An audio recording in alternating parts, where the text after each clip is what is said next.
জন্ম ছকে রবি রবি গ্রহ যদি অশুভ হয় তাহলে আমাদের মান সম্মান হানি হয়, জীবনে প্রতিষ্ঠা পেতে দেরি হয়, পিতার সঙ্গে সম্পর্কের অবনতি হয়, পিতার সঙ্গে মতান্তর মতবিরোধ লেগেই থাকে, বাড়িতে অশান্তি, কর্মস্থানে হয় অবদাস্ত হতে হয়।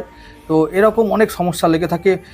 সবথেকে বড় যেটা হয় কি, শরীর স্বাস্থ্যের অবনতি, হার্টের সমস্যা। তো এই রকম অনেক নানান সমস্যা থেকে বাঁচার জন্য যেগুলো রবি গ্রহ দ্বারা তৈরি, অর্থাৎ অশুভ গ্রহ মানে অশুভ রবি যদি জন্মছকে থাকে তাহলে এই অশুভ ফলগুলো আমাদের প্রতিনিয়তই এগুলো আমাদের ফেস করতে হয়। তাহলে এর থেকে মুক্তি পাওয়ার জন্য আমাদের কি করতে হবে, জন্মছকে অশুভ রবিকে শুভ গ্রহে পরিণত করতে হবে এবং শুভ ফল যাতে রবি দিতে পারে সেজন্য আমাদের কিছু উপায় করতে হবে। তো আজকে আমি সেই অশুভ রবির জন্য কিছু উপায় বলছি, যে উপায়গুলো ফলো করলে, নিয়মিত করলে আমরা অশুভ গ্রহকে, অশুভ রবিকে আমরা শুভ রবিতে পরিণত করতে পারবো এবং তার থেকে শুভ ফল পেতে পারবো।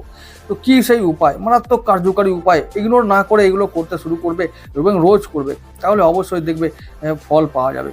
তো কি করতে হবে, রবিবার বিষ্ণুর পূজা করতে হবে, পারলে উপবাস করে পূজা করতে হবে, টানা 1 বছর করতে হবে প্রতি রবিবার, এটা 1 নম্বর। 2 নম্বর, মানে প্রবাহমান জলে তামার সিকি ফেলতে হবে, রবিবার দিন এটা করতে হবে, যখন হোক, স্নান করার পরে হোক, স্নান করার আগে হোক, যখন এটা করলেই হবে। পূর্ব দিকে অবস্থিত কোনো গৃহে যদি বাস করা সম্ভব হয় তাহলে অবশ্যই সেই ঘরে বা সেই রুমটাতে অবশ্যই বাস করলে শুভ ফল পাওয়া যাবে।